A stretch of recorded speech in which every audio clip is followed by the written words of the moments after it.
importante también que repasen esos contenidos.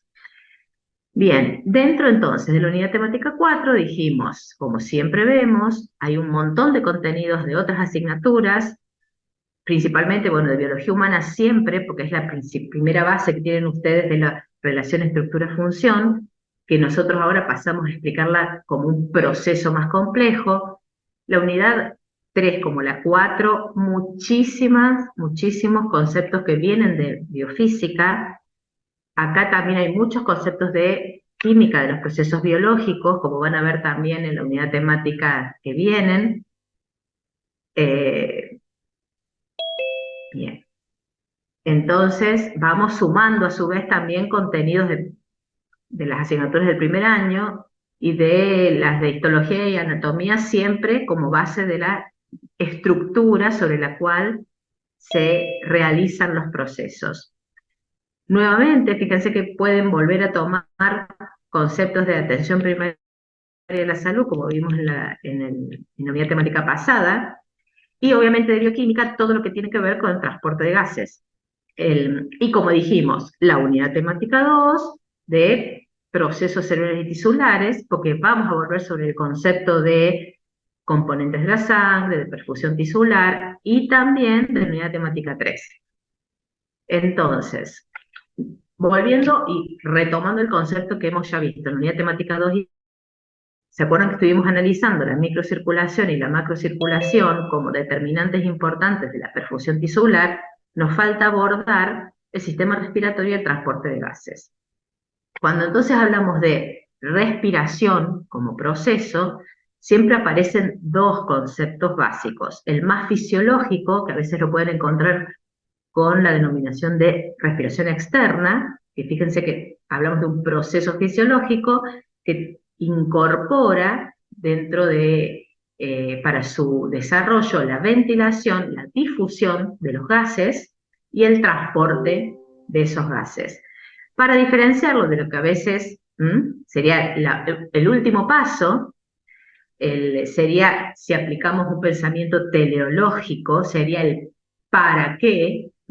Esa respiración externa es para qué la respiración interna o celular, que sería cómo se genera ese ATP a través de la respiración celular. Así que nosotros, todo esto que hablamos de respiración celular, ya son contenidos que abordaron en química y en bioquímica, por lo tanto vamos a abordar aspectos un poquito más profundos de lo que conoceríamos como respiración externa. Obviamente la evolución nos ayuda a comprender parte de esos procesos. ¿Por qué? Porque el proceso más conservado entre el reino animal es el proceso de difusión de gases que tienen que ver con el intercambio de oxígeno y dióxido de carbono. En todos los animales se produce la difusión. Y obviamente, si ustedes aplican lo que ustedes ya han visto como factores determinantes del proceso de difusión, que lo podemos explicar a través de la ley de Fick, que tenemos el área, la diferencia de presión y el espesor. O sea que esos serían los determinantes, donde tenemos que el área y la diferencia de presión son directamente proporcionales y obviamente el espesor es inversamente proporcional. A mayor espesor, menos difusión. Entonces, esos serían los tres determinantes. Fíjense, como una ley biofísica se puede también abordar desde el punto de vista de evolución biológica, explicando un proceso que es altamente conservado en la evolución. Porque, obviamente, a medida que se complejizan los animales, empieza lo que es la limitación del tamaño, porque obviamente que esa respiración celular depende de esa respiración externa. Y cuanto más grandes los animales, hay aumento de la tasa metabólica, principalmente con el aumento del tamaño del cerebro y de la actividad cerebral. Eso nos involucra a nosotros. Y los procesos evolutivos tendieron a que hacer más eficiente ese gradiente para hacer óptima la difusión, que el área sea muy grande y que el espesor sea muy pequeño. Esas serían las tendencias evolutivas que hacen que nuestro sistema respiratorio tenga esas características. Y ese proceso está altamente involucrado con que, como dijimos, el gasto energético del cerebro. Hemos visto ya que el cerebro y todo su funcionamiento tiene un costo energético en función de la masa corporal. Fíjense que 2% de la masa corporal y utiliza entre el 20 y el 25% de la energía que se produce. O sea que hay un gran gasto energético y eso tiene que ver entonces con la confluencia de que se realice con una mayor eficiencia todo lo que es la ventilación, la difusión y el transporte de gases. Dentro cuando hablamos de todos estos procesos, ustedes ya saben lo que es la hematosis y sería el intercambio, justamente esa difusión de gases a nivel alveolar es lo que nosotros llamamos hematosis. Y otra ley biofísica que podemos aplicar a este proceso es la ley de Graham, que la velocidad de difusión del gas a través de esa membrana, que en este caso sería la membrana de intercambio, es inversamente proporcional al peso molecular del gas. O sea que también tiene un impacto el tipo de gas que se está intercambiando. En este caso nos interesa el oxígeno y el dióxido. Ahora bien, cuando hablamos de hematosis dijimos que es a nivel de la membrana alveolo capilar. Y obviamente que depende, dijimos, aplicando la ley de Fick, del área de intercambio, sería la sumatoria del área de todos los alvéolos que participan del intercambio, del espesor, que ya ustedes ya saben por histología, que es muy pequeño el espesor de esa membrana alveolo capilar, y de la diferencia de presiones de un lado y del otro que generan el gradiente. Obviamente que, por eso cuando hablamos de difusión, hablamos del movimiento de esas moléculas, en este caso del gas, oxígeno y dióxido, de una región de alta concentración, o sea, sería alta presión parcial de ese gas, a una de menor presión parcial. Ahora, hay otro concepto que es importante que diferenciemos un poco, porque a veces se confunde con difusión, que es el de convección, que sería cuando esa mezcla de gases, esas gases que tienen una presión parcial particular, se mueven en masa, por lo tanto, sería el medio a través del cual se mueven, y la forma en que se mueven sería la convección. Un ejemplo fácil de ver es cuando vemos el intercambio de gases en un pez, ¿qué tenemos? Que hay un flujo de agua. Esa agua es la que contiene el oxígeno, ¿sí? O sea, y es fácil ahí visualizar ese movimiento de convección. Esa agua tiene una presión parcial de oxígeno que va a generar la difusión a nivel de las branquias. Bueno, de una forma análoga, es lo mismo que pasa en los alvéolos. Lo que pasa es que en vez de agua es una masa de aire, ¿sí? Que tiene una presión parcial de cada uno de los gases que tiene ese aire ambiental que ventila el alvéolo. Por lo tanto, cuando hablamos de ventilación alveolar, estamos hablando de convección. Sería el movimiento de esas moléculas de oxígeno a una presión parcial determinada. O sea que cuando hablamos, ahí es la diferencia, de difusión sería en la membrana alveolo capilar.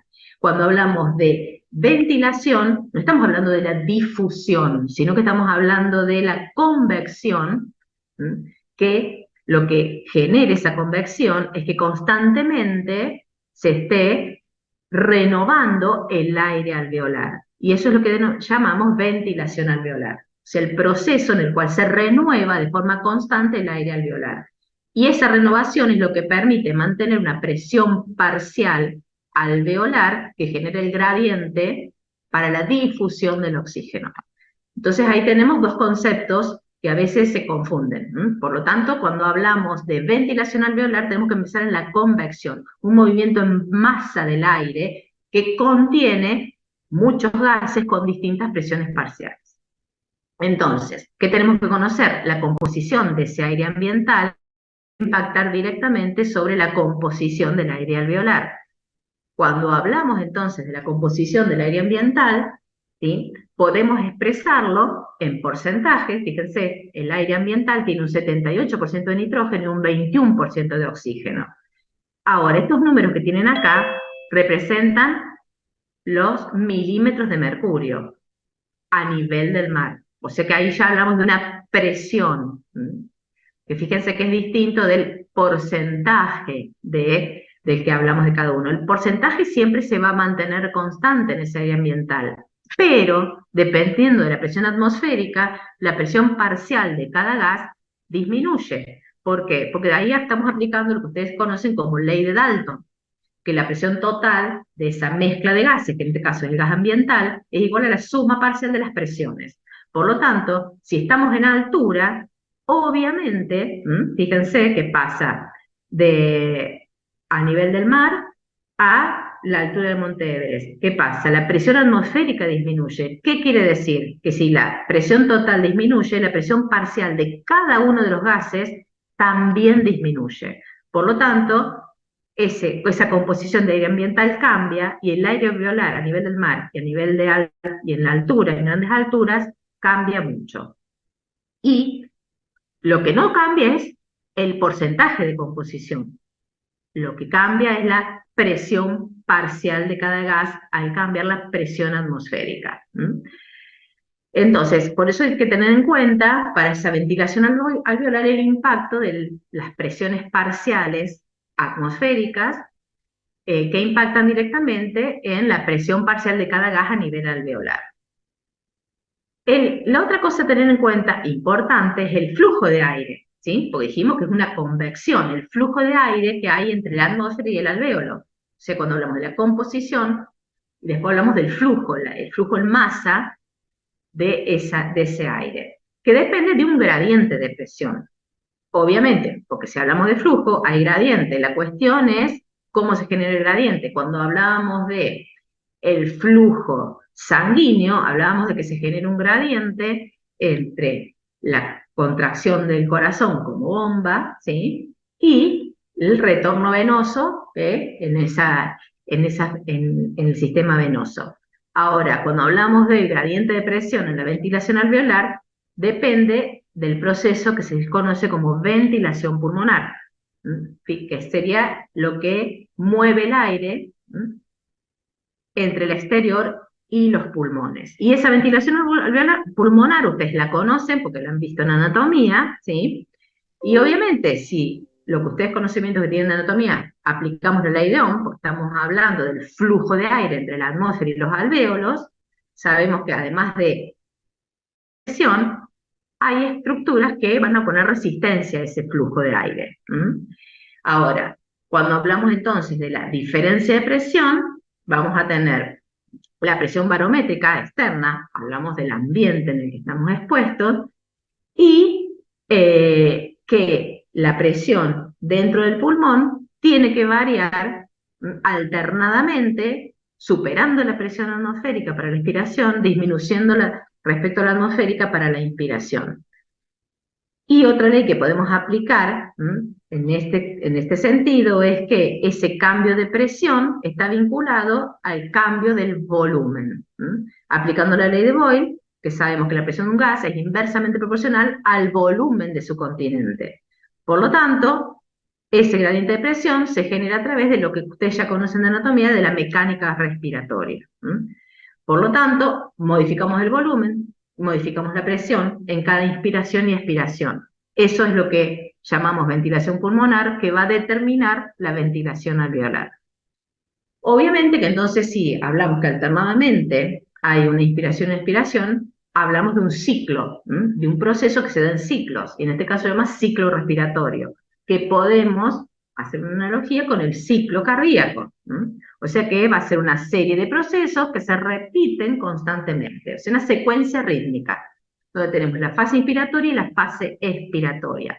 No vamos a entrar en detalles de cómo se realizan esos movimientos, porque ustedes ya los han estudiado en anatomía, o sea, qué músculos se contraen, se relajan. Vamos a entrar en la integración con la biofísica y la fisiología. ¿Qué otra ley biofísica podemos integrar en este caso?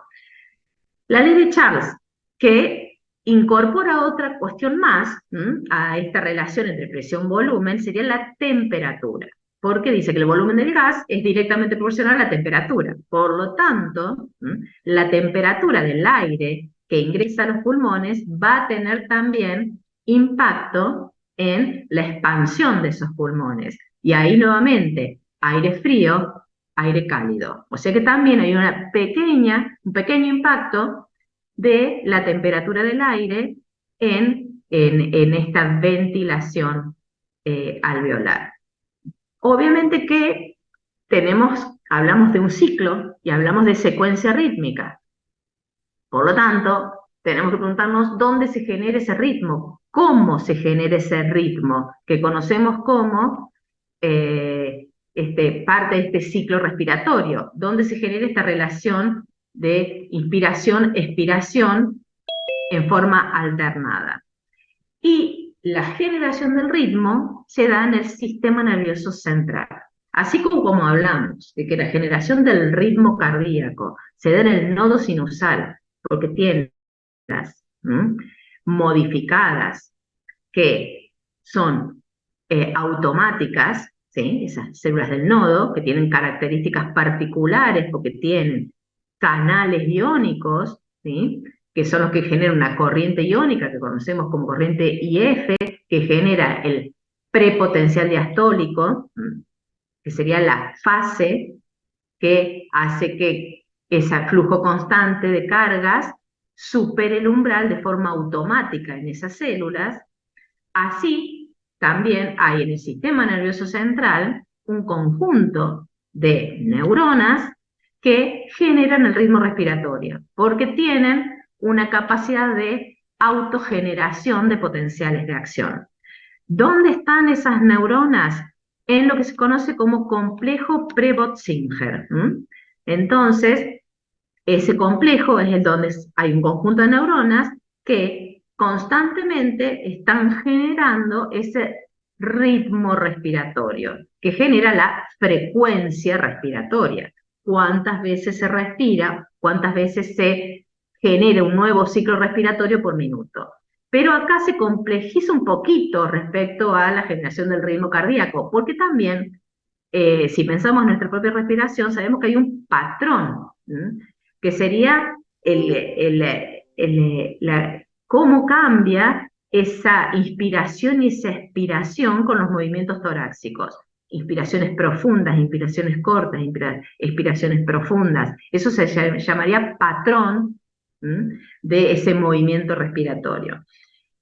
Ahora nos vamos a centrar en el ritmo, ¿sí? El patrón lo vamos a estudiar más adelante cuando veamos regulación de la respiración. Por ahora en el ritmo, saber que el ritmo se genera en esta estructura particular y que genera ráfagas, que serían secuencias de potenciales de acción, que se llaman ráfagas inspiratorias.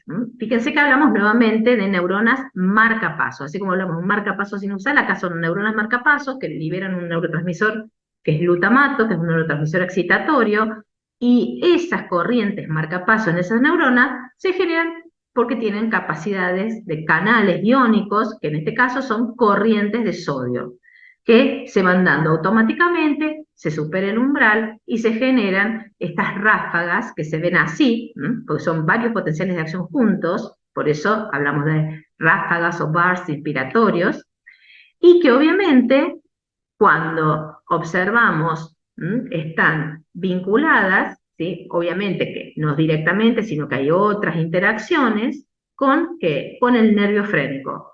Y a partir de ahí ustedes ya conocen la relación anatómica del nervio frénico con los músculos respiratorios. Y si vemos el movimiento justamente de relación de actividad de ese neurofrénico, fíjense que están directamente correlacionados con la ráfaga inspiratoria. Así que, nuevamente, cuando hablamos de ritmo respiratorio, hablamos que el origen de ese ritmo son neuronas especializadas, automáticas, del complejo Prebot-Singer, que generan este ciclo respiratorio, esa alternancia entre inspiración y expiración. Cuando tomamos los tiempos, así como sabemos el tiempo del ciclo cardíaco, también hay un tiempo en ese ciclo respiratorio, que, fíjense, que acá lo tenemos, es de 4 segundos. Y si lo relacionamos con cuántas veces ese ciclo respiratorio por minuto, tenemos la frecuencia respiratoria por minuto, que es de entre 2 y 17 respiraciones por minuto. Y acá que tenemos graficado que durante cada ciclo respiratorio hay un cambio en el volumen de aire movilizado, en esta convección, ¿sí? Y ese volumen es lo que ustedes conocen como volumen corriente, cuando vieron en los trabajos prácticos de espirometría, cuando hablaban de volumen corriente. O volumen tidal también, que es aproximadamente 0,5 litros. O sea que con cada ciclo respiratorio se movilizan medio litro de aire por el sistema respiratorio. Obviamente que nuevamente nos hace recordar, siempre fíjense que vamos encontrando similitudes, ¿sí? Frecuencia cardíaca, frecuencia respiratoria, volumen corriente, volumen sistólico. O sea que fíjense que vamos manejando los mismos parámetros, ¿sí? Que tienen los mismos determinantes, porque si hablamos de frecuencia cardíaca, volumen sistólico, sabemos que el producto de ellos nos da una idea de lo que conocemos como gasto cardíaco o volumen minuto cardíaco. Obviamente que el producto entre la frecuencia respiratoria y el volumen corriente nos da idea del volumen minuto respiratorio.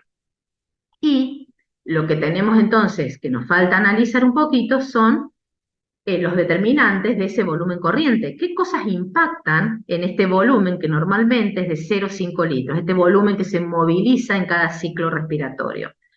Y el principal determinante de ese volumen corriente es lo que conocemos como presión transpulmonar. ¿Qué es la presión transpulmonar?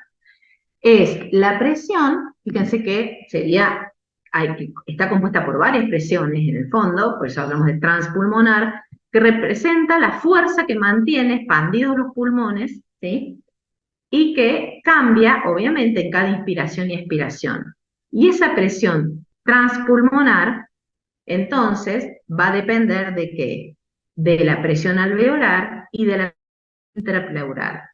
O sea que el valor que podemos, entre comillas, calcular de esa presión transpulmonar es la diferencia entre la presión alveolar y la presión intrapleural. Vamos entonces a ver cada uno de estos parámetros, la alveolar y la intrapleural. Cuando hablamos de presión alveolar también la pueden encontrar, porque parece que fuera la presión de un alvéolo, pero la presión en realidad sería la intrapulmonar, la que representa la sumatoria de las presiones de todos los alvéolos, ¿sí? Y cuando hablamos entonces de esa presión alveolar o intrapulmonar, vemos que obviamente se modifica en cada inspiración y expiración.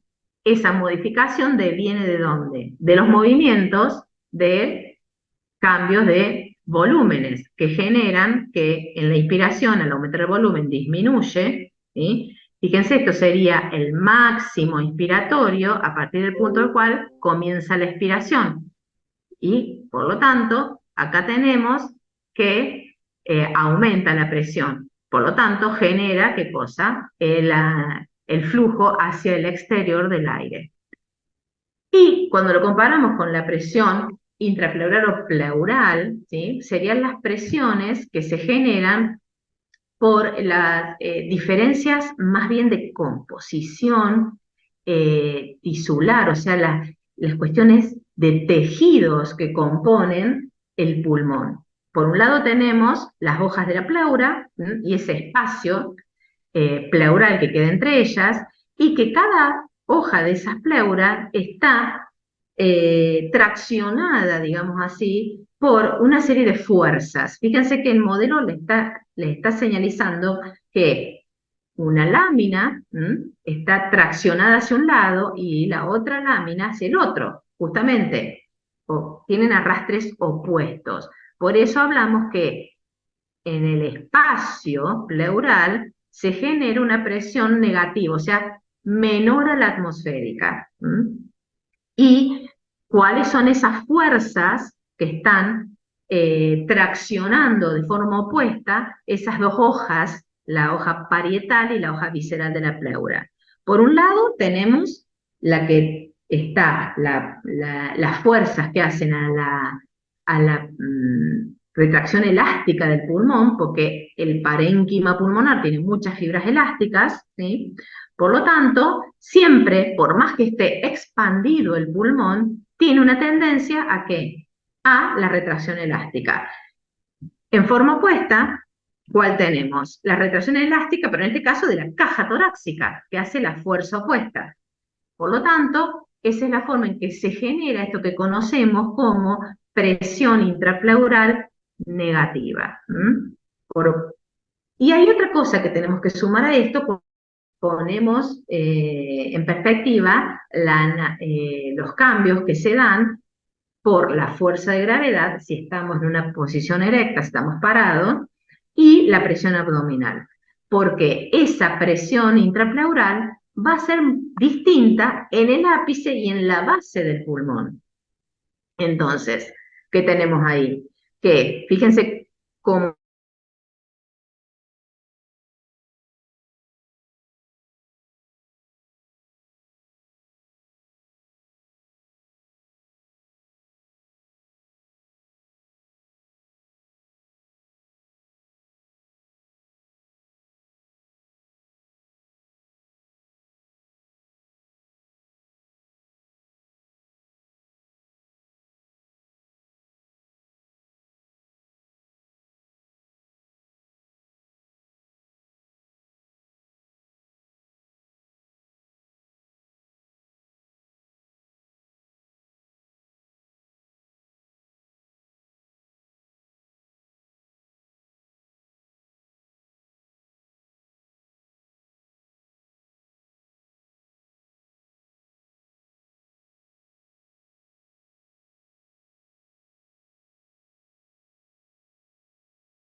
se oponen a la insuflación del pulmón tenemos la retracción de la caja elástica, del mismo parénquima pulmonar, la tensión superficial de los alvéolos. Fíjense que el componente elástico es el trabajo en superar todo ese componente elástico, es del 70% de ese gasto energético. Y después tenemos el trabajo de resistencia.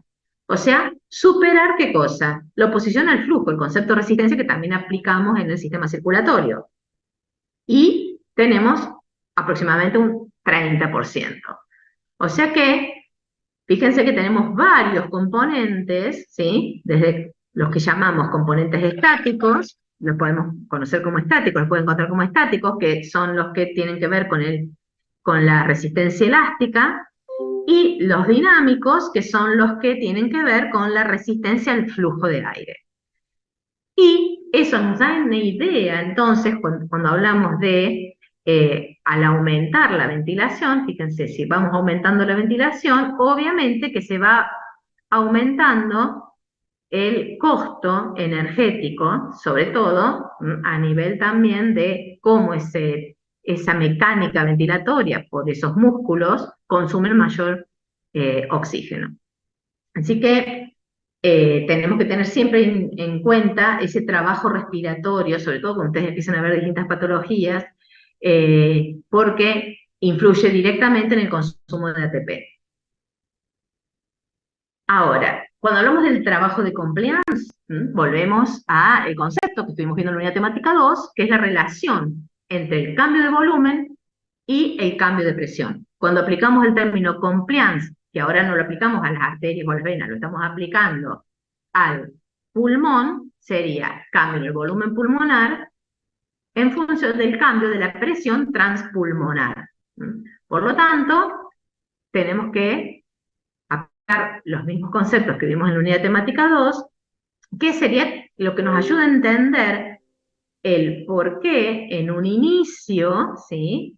el, el gasto, el cambio de volumen es más dificultoso, que sería esta primera etapa en la inspiración. Después que tenemos un rápido cambio de volumen con, fíjese, poca presión transpulmonar, y después que tenemos que casi no hay cambio de volumen a pesar de que aumente la presión transpulmonar. Ese sería, ¿sí? La explicación de cómo va cambiando esa relación presión-volumen, dado las características, sobre todo, estas fibras elásticas que componen cada una de las fuerzas que hacen a las presiones intrapleurales, sumado a otro factor importante que es el surfactante. ¿Por qué? Porque obviamente que además de las fibras de elastina y colágeno, ¿qué tenemos como fuerza que también hay que, entre comillas, vencer en cada inspiración? Es la que conocemos como tensión superficial. Y entonces, ¿por qué tenemos esa fuerza que es importante también? Porque sabemos que el interior de los alvéolos tiene una capa de moléculas de agua que las revisten. Sabemos que hay una fuerte atracción cuando esas capas de agua son simples, eso lo conocemos como gas líquido, porque justamente hay moléculas de agua, ¿sí? Y esas moléculas de agua y esa fuerte atracción hace que se genere esta tensión superficial, que tiende a qué, fíjense cómo lo muestra acá, a que el alvéolo colapse, o sea que hay una tendencia a que el alvéolo esté en su menor tamaño.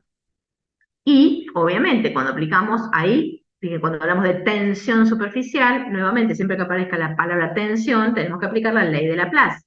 Y en este caso nos ayuda a entender que la presión que se genera dentro de cada alvéolo, ¿sí? En este caso, es directamente proporcional a esa tensión superficial generada por estas moléculas sobre el radio. Y en este caso, ¿qué tenemos? ¿Por qué nos importa? Porque dependiendo justamente del radio del alvéolo, ¿qué vamos a tener? Que algunos alvéolos tienden a colapsar más fácilmente que los de mayor tamaño. Así que ahí tenemos que tener en cuenta la ley de Laplace para entender cómo funciona justamente la dinámica entre la relación de alvéolos pequeños y alvéolos mayores.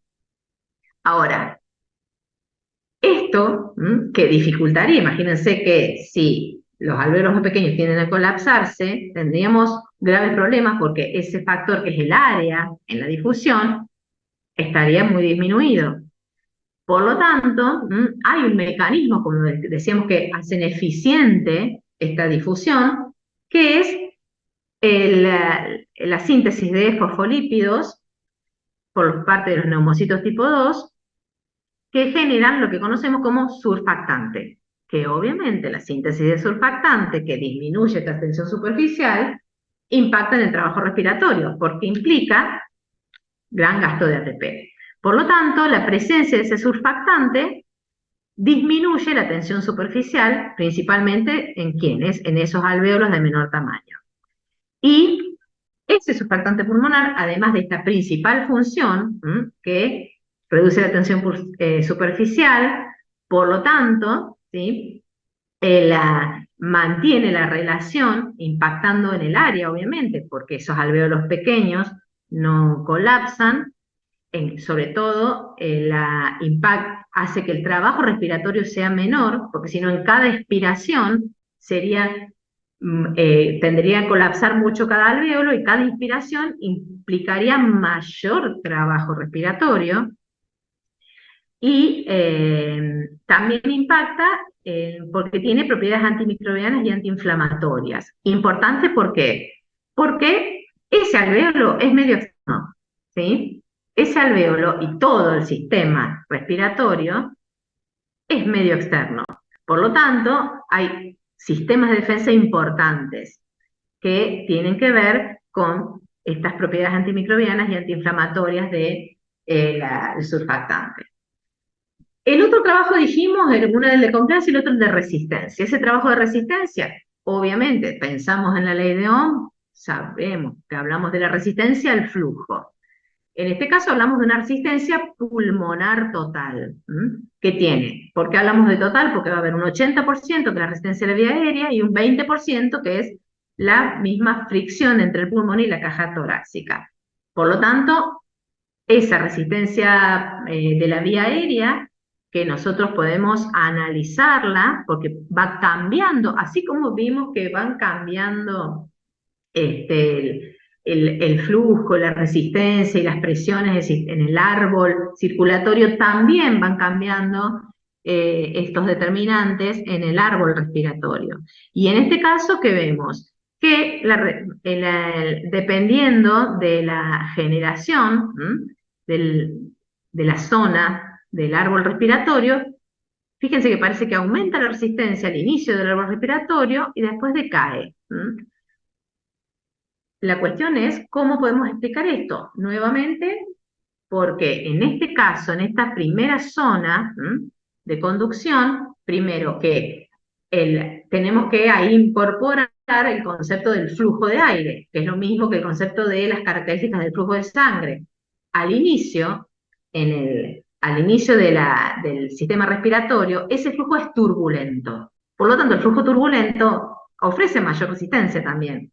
O sea que la parte entre la tráquea y el inicio de los bronquios ofrece mayor resistencia. Por lo tanto, también hay que generar una mayor diferencia para que se mantenga ese flujo. Y obviamente que acá cae. ¿Por qué cae en la parte más distal? Por lo mismo que podemos explicar y aplicar lo que vimos en el árbol circulatorio. Es la suma total del área de sección transversal. Por lo tanto, acá podemos aplicar la ley de Poiseuille y la ley de continuidad que vimos en la clase pasada.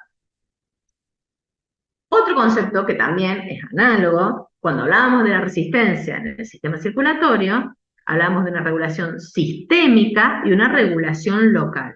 También en el árbol respiratorio hay una regulación de esa resistencia sistémica y una regulación local. La regulación sistémica, fíjense que también, después lo vamos a ver cómo se regula el año que viene. Por ahora conocer este concepto de que la resistencia es regulada de forma sistémica. Obviamente que si decimos sistémico ya sabemos que el sistema nervioso o sistema endocrino. Principalmente la resistencia a la vía aérea está regulada por el sistema nervioso autónomo, donde tenemos, y obviamente de forma endocrina, principalmente por la adrenalina liberada por la médula suprarrenal. ¿Qué receptores nos importa reconocer acá?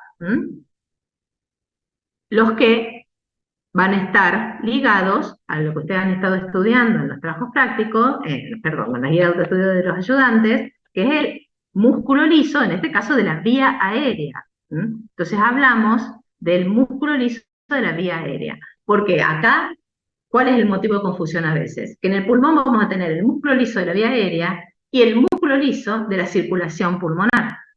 Por lo tanto, siempre tenemos que ubicar de qué tipo de músculo liso estamos hablando. Cuando hablamos de resistencia de la vía aérea, estamos hablando de la resistencia del músculo liso de la vía aérea. ¿Cuáles son, entonces, los receptores que participan en el tono, pues también tiene un tono muscular, ese músculo liso de la vía aérea? Principalmente tenemos los receptores muscarínicos M3. Fíjense que cambia totalmente, porque cuando hablábamos de la resistencia sistémica, hablábamos que no hay inervación colinérgica, que la inervación es simpática. ¿Se acuerdan?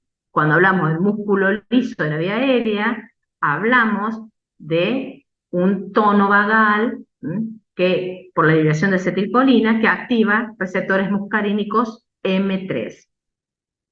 Y en este caso, fíjense, no hay inervación simpática directa. ¿Por qué? Es de forma indirecta, ¿a través de qué? De la liberación de adrenalina que actúa sobre receptores beta 2. Así que siempre tener en cuenta eso, ubicarnos primero cuando estamos, leemos músculo liso, no responder rápidamente, es músculo liso de la vía aérea. Y fíjense que justamente las características de su inervación son distintas que el músculo liso del músculo liso vascular. Obviamente que hay otras sustancias que también participan, como el óxido nítrico, cuando hablamos de nervios no adrenérgicos no colinérgicos, que también participan y generan broncodilatación. Ahora, dijimos, regulación sistémica, y también podemos hablar de una regulación local. Cuando hablamos de regulación local, hay tres componentes importantes. Dos que tienen que ver mucho con, con el sistema, con el sistema, me tendría que haber marcado primero los mastocitos y a los componentes del sistema inmune, que son los que liberan histaminas, prostaglandinas y leucotrienos, ¿sí? Que van a causar broncoconstricción, o sea que generan un aumento del tono de esa vía aérea, que es lo que está marcado acá. Obviamente que eso tiene mucho que ver con cuando hablamos de por qué tomamos un antihistamínico. Estamos justamente evitando que los receptores por esa histamina que se libera por los mastocitos se una y genere esta broncoconstricción. También hay estímulos, otros estímulos irritantes, que serían estímulos químicos o estímulos mecánicos, que son del propio pulmón, porque hay receptores de estiramiento en el propio pulmón que activan vía vagal y eso da una respuesta directamente nerviosa, pero por acción local. Así que son estímulos locales que terminan impactando vía vagal en la vía respiratoria. Otros componentes que van a impactar en esa resistencia en la vía respiratoria son factores que tienen que ver con lo que se conoce como interdependencia mecánica. ¿Por qué? Porque obviamente, ¿qué tenemos? Tenemos muchos componentes en ese parénquima y hay un momento en que ese volumen pulmonar del que hablamos, del cual depende la ventilación alveolar, están íntimamente ligados, conectados en ese parénquima. Y por lo tanto, la tracción de cada uno de ellos, las fuerzas de tracción que van actuando sobre cada uno de estos componentes, impactan los otros. Entonces, fíjense que tenemos acá que a medida que aumenta el volumen del pulmón, fíjense qué pasa con la resistencia de la vía aérea, disminuye. ¿Eso qué quiere decir? Que obviamente vamos a tener que vencer esa retracción elástica pulmonar genera que la vía aérea esté más distendida. Fíjense acá sería, cuando hay menos volumen, este circulito representa la vía aérea, cuando hay mayor volumen, está aumentado la vía aérea. Por eso hablamos de la interdependencia mecánica entre el radio de la vía aérea, que determina la resistencia, y el volumen pulmonar. Obviamente que eso tiene que ver con la retracción elástica. Y tiene que ver también con que va a cambiar eso en cada inspiración y en cada expiración, y dependiendo si esa inspiración es profunda o no, o sea, con el patrón respiratorio. Ese sería uno de los factores que tienen que ver con la interdependencia mecánica en la resistencia. Y obviamente, por otro lado, tenemos una posible compresión de la vía aérea, porque también tenemos que tener en cuenta que hay parte de esa vía aérea que es no cartilaginosa, y que si hay una expiración forzado máximo, donde las presiones externas superan la de la vía aérea, ¿qué va a pasar? Se va a colapsar, porque estamos hablando de la vía aérea que es no cartilaginosa. Por lo tanto, eso se llama compresión dinámica de la vía aérea. Y es en parte lo que ustedes pueden analizar cuando hacen en la espirometría, hacen esa expiración forzada, que se está tratando de observar. Si se da esta compresión dinámica, si hay algún cambio en los valores por esta compresión dinámica de la vía aérea.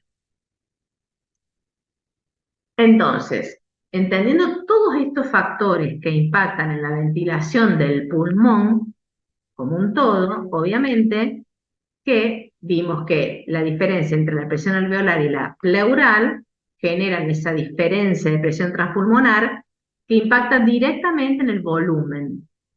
O sea que vamos a tener que ese volumen pulmonar es lo que observamos en esa inspiración y expiración. Pero sabemos a su vez que el flujo de aire, que es lo que nos interesa por esta convección, es el flujo de aire, no el volumen solamente, sino el flujo. Vamos a tener que tener en cuenta la diferencia entre la presión atmosférica, la presión alveolar y la resistencia, o sea, aplicamos la ley de Ohm. Entonces ahí tenemos bien las diferencias entre lo que es interpretar el volumen pulmonar, o sea, la ventilación pulmonar, y el flujo de aire que ventila cada alvéolo. ¿Dónde está ese flujo de aire? Aplicando la ley de Ohm va a depender de la diferencia de presión y de la resistencia. Ahora, hay un concepto que ustedes ya también lo tienen de anatomía, por eso lo vamos a revisar rápidamente, es que no todo el flujo, todo el volumen de aire que se moviliza en la ventilación llega al alvéolo, porque tenemos en la zona de conducción ese espacio muerto anatómico. ¿Y por qué nos interesa funcionalmente el espacio muerto anatómico? Justamente porque decimos que es aire que se moviliza y que no ventila al alvéolo. Por lo tanto, fíjense que si tenemos una frecuencia respiratoria de 15 respiraciones por minuto, un volumen tidal, volumen corriente de 500, nos va de 1500. Pero sabemos que el espacio que tenemos en ese espacio muerto anatómico es de 150, por lo tanto, en realidad ya tenemos mucho menor ventilación alveolar cuando lo tenemos por minuto. No es 7500, es 5200. Por lo tanto, tenemos que tener en cuenta ese espacio muerto anatómico cuando hablamos de ¿qué? De la ventilación alveolar. Por lo tanto, la ventilación alveolar por minuto va a depender del volumen minuto respiratorio menos el espacio muerto anatómico por la frecuencia respiratoria. O sea que la ventilación alveolar real tiene en cuenta ese espacio muerto anatómico y obviamente lo que impacta multiplicado por la frecuencia respiratoria. ¿Y por qué nos importa mucho conocer esto y tener en cuenta? Porque obviamente que esa ventilación alveolar por minuto, que fíjense acá la tenemos expresada en litros por minuto, ¿en qué impacta? Fíjense que la ventilación alveolar normal es de 4,2 litros por minuto. Si esa ventilación aumenta o disminuye, ¿qué impacta? En la presión parcial de los dos gases que nos importan, porque son los que participan de la hematosis, que es el oxígeno y el dióxido de carbono. Entonces, si hablamos de una hiperventilación, que obviamente, si hablamos de hiperventilación, pensamos siempre en aumento de la frecuencia respiratoria.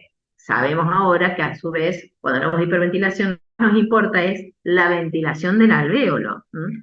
Entonces, se aumenta la ventilación del alvéolo, obviamente, fíjense cómo, a medida que aumenta la ventilación alveolar, que tenemos, va aumentando la presión parcial alveolar del oxígeno, obviamente hasta llegar a una meseta. ¿Qué pasa cuando aumenta la ventilación alveolar? ¿Qué pasa con el dióxido? A medida que aumenta, fíjense qué pasa con el dióxido, disminuye la presión parcial del dióxido de carbono. Por eso es tan importante tener en cuenta la frecuencia respiratoria y el volumen de ventilación alveolar para saber cómo es la composición en el fondo de esa presión parcial de los gases alveolares, porque cambia mucho. Fíjense cómo acá tenemos un cambio importante, después obviamente se amesetan, pero tenemos grandes cambios alrededor, si esa ventilación alveolar disminuye o aumenta. ¿Y eso por qué nos importa? Porque fíjense, acá que tenemos, que les marco acá con la flecha, composición del aire inspirado, que es lo que hablamos de el aire ambiental. Después tenemos la ventilación alveolar, que depende de las cosas que estuvimos viendo, de la frecuencia y el patrón de respiración, de la resistencia de vía aérea y de la compliance pulmonar. Y estos factores influencian directamente el contenido de oxígeno disuelto en el plasma, ¿sí? Que obviamente también ese oxígeno disuelto en el plasma depende de qué? De la tasa de difusión entre el alvéolo, en esa barrera alvéolo pulmonar, y de qué? De eso, de la ley de Fick, el área, ¿sí? El espesor. Y, obviamente, una adecuada perfusión. Por eso acá estamos hablando de lo que ustedes la semana que viene van a analizar más profundamente con los ayudantes, que es la relación entre la ventilación y la perfusión. Porque obviamente que, fíjense acá tenemos el contenido arterial total de oxígeno, va a depender, ¿sí? En gran parte de qué? De lo que está pasando en el pulmón directamente. Y la otra parte determinante es lo que tiene que ver directamente con el transporte, que tiene que ver con el oxígeno unido a la hemoglobina. O sea que tenemos ahí los dos determinantes del contenido arterial total de oxígeno. Una parte, el disuelto en plasma, está muy influenciado, directamente influenciado por todo lo que pasa a nivel pulmonar, que es todo lo que estuvimos viendo ahora. Que obviamente, dependiendo de esta cantidad de oxígeno disuelto, va a determinar qué cosa, el porcentaje de saturación de la hemoglobina. ¿Por qué nos importa ese contenido arterial total de oxígeno? Cuya fórmula, fíjense, tenemos una fórmula para poder, digamos, obtener un valor relativo, y nos interesa porque va a expresar cuánto oxígeno está siendo transportado por el sistema circulatorio en cada momento. O sea, fíjense que se expresa en mililitros de oxígeno por decilitro, sería de sangre. O sea, sería el contenido arterial total de oxígeno. Ahora, una cosa es el contenido de oxígeno que tiene la sangre y otra cosa es el aporte, oferta o disponibilidad de oxígeno en cada uno de los tejidos, porque ahí aparece otro factor importante que es la circulación sistémica. O sea, una cosa es el contenido total de oxígeno en el sistema arterial y otra cosa es con cuánta, fíjense que acá nuevamente tenemos un efecto de convección a través de la sangre, porque ahora no es el contenido en el aire ambiental al alveolo, ahora es el contenido de oxígeno con una presión determinada en la sangre que llega a cada una de las células del cuerpo. Y obviamente que está determinado por ese contenido arterial de oxígeno y el gasto cardíaco. O sea que ahí tenemos cómo cuando hablamos de la perfusión de cada una de las células en cada uno de los tejidos, tiene dos componentes importantes cuando hablamos de los gases que se intercambian, que es el gasto cardíaco y el contenido arterial de oxígeno. O sea que el aporte está determinado por esos dos factores.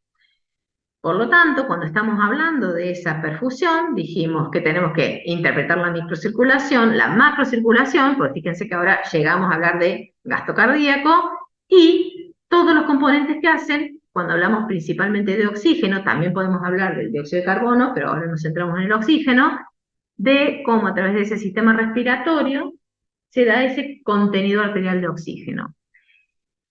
Entonces acá volvemos al concepto que vimos en la clase pasada. Cuando hablábamos de presión de perfusión, llegamos a hablar de que el principal determinante de la presión de perfusión es la presión arterial media, que cuando lo definíamos a la presión arterial media, es la presión, fíjense que el valor de presión que estaría superando, ¿qué cosa? Las resistencias hemodinámicas y genera el gradiente adecuado de flujo sanguíneo, que mantiene el flujo sanguíneo en cada lecho capilar. O sea que por eso hablamos, generalmente se lo consideran sinónimos.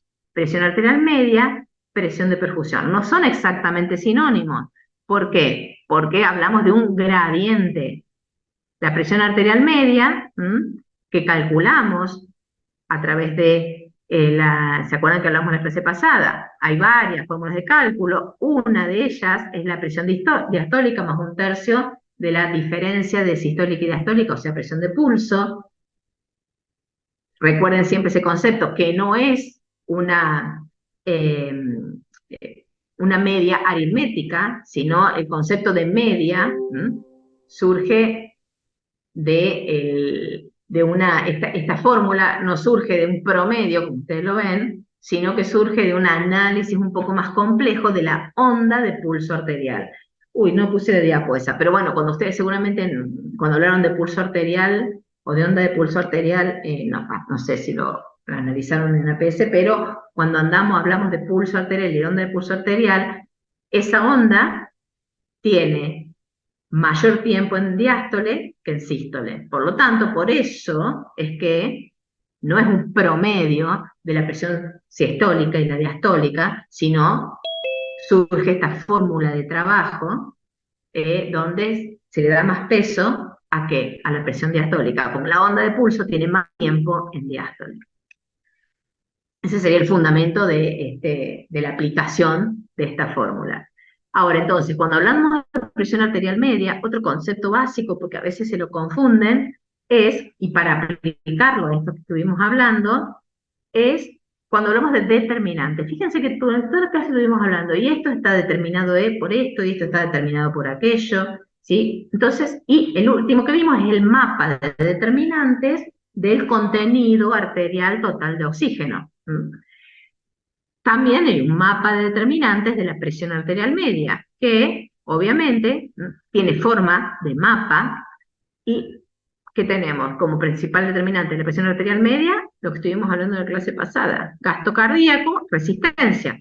Nosotros analizamos la resistencia en el teórico, y durante los trabajos prácticos y con los ayudantes estuvieron analizando todo lo que hace al gasto cardíaco, que obviamente tiene que ver con la frecuencia cardíaca, el volumen sistólico, que ese volumen sistólico va a depender de qué, el retorno venoso va a depender de la precarga.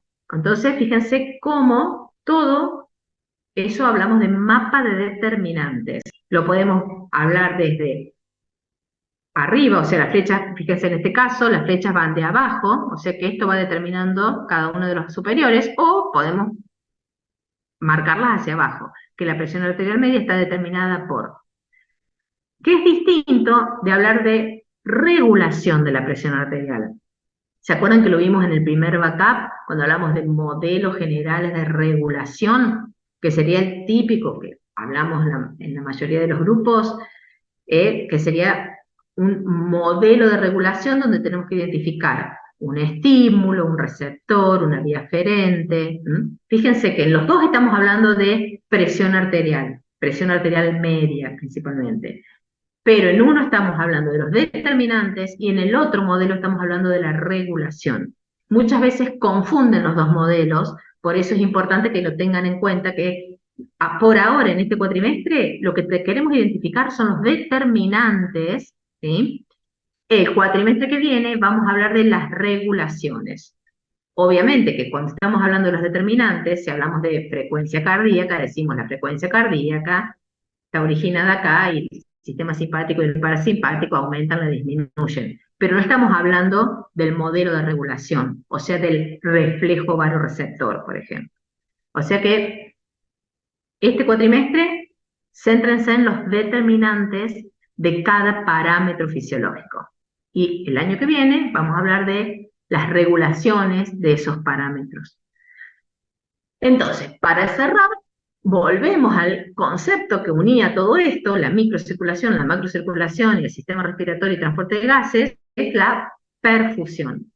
Entonces, dijimos que si bien se utiliza el concepto de presión arterial media como sinónimo de presión de perfusión sistémica, no es exactamente lo mismo, porque hablamos que es el gradiente que se genera. Por lo tanto, cuando hablamos de presión de perfusión como gradiente, vamos a tener la presión arterial media menos la presión venosa central, que obviamente, por eso este es prácticamente despreciable, salvo alguna patología donde se impacta, por eso generalmente lo van a encontrar como sinónimo. Pero lo correcto es que la presión de perfusión sistémica es la diferencia entre la presión arterial media y la presión venosa central. Ahora, cuando hablamos de la presión de perfusión de un lecho particular, del riñón, del hígado, obviamente que vamos a tener que ir a la presión arterial y el porcentaje del gasto cardíaco que se dirige a ese lecho particular. Por lo tanto, hablamos de la diferencia arteriovenosa de ese lecho particular. Para diferenciar entre lo que es algo sistémico de una cuestión local. Porque cada una de las circulaciones que hemos estado viendo y que en el backup anterior estuvimos analizando cuestiones estructurales y funcionales, tienen características a su vez de esta presión de perfusión particulares. Estuvimos ya haciendo hincapié cuando hablábamos también del backup 2, cuando hablábamos de la sobrehidratación y hablamos de cómo cambia eso, impacta en la circulación, obviamente que vamos a tener una idea de la presión de perfusión cerebral. Fíjense que estamos hablando de la presión de perfusión de un lecho particular. Presión de perfusión cerebral. ¿De qué depende en este caso? La presión arterial media, como principal factor, menos, y en este caso no nos importa la presión venosa central. ¿Qué nos importa? Lo que se opone, que es la PIC. Y se acuerdan que hablamos que la PIC, que era la presión intracraneal.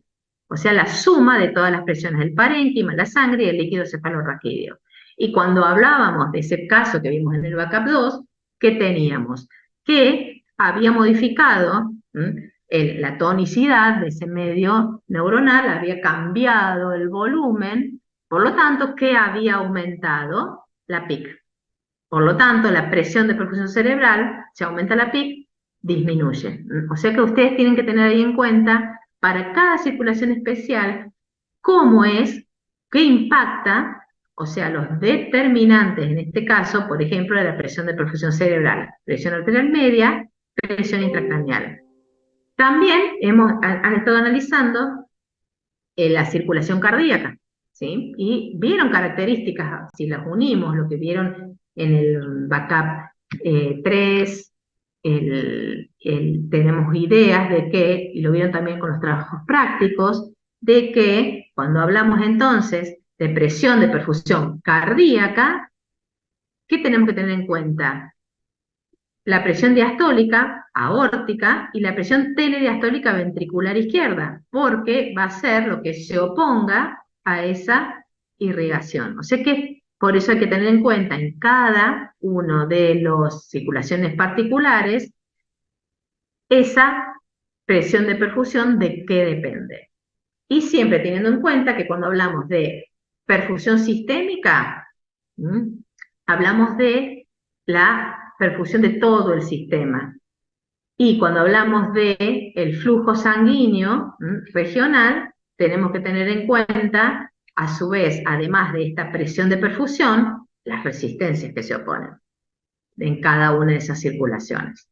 Así que fíjense que siempre volvemos a aplicar en ese caso la ley de Ohm, porque en este caso tenemos aplicar a nivel sistémico la PAM sobre ¿qué? La resistencia periférica total. Si es un flujo local, sería la presión de perfusión, que dependiendo, ven, de cada uno, tenemos un análisis distinto, sobre las resistencias locales de ese lecho particular.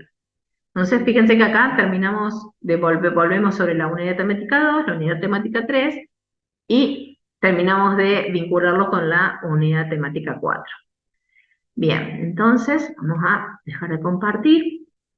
Fíjense entonces cómo tienen que tratar de ir vinculando los distintos conceptos, porque si bien están en distintas unidades temáticas, vienen en distintos capítulos de los libros, el cuerpo funciona como un todo, así que tenemos que ir rompiendo esos límites mientras vamos estudiando.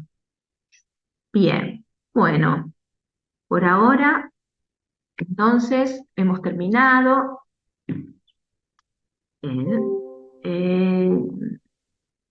Después se los voy a subir, ahora en un ratito se los subo para que ya lo tengan y puedan repasar los conceptos. Y bien, por ahora nada más, que tengan un buen fin de semana. Y cualquier cosa, después, si tienen alguna duda o algo, tenemos el backup la semana que viene, bueno, nos vemos en el próximo teórico. Pero aprovechen y vayan repasando todo esto y las dudas nos las vamos sacando en el teórico. Bueno, cuídense. Gracias, profe. Adiós. Adiós.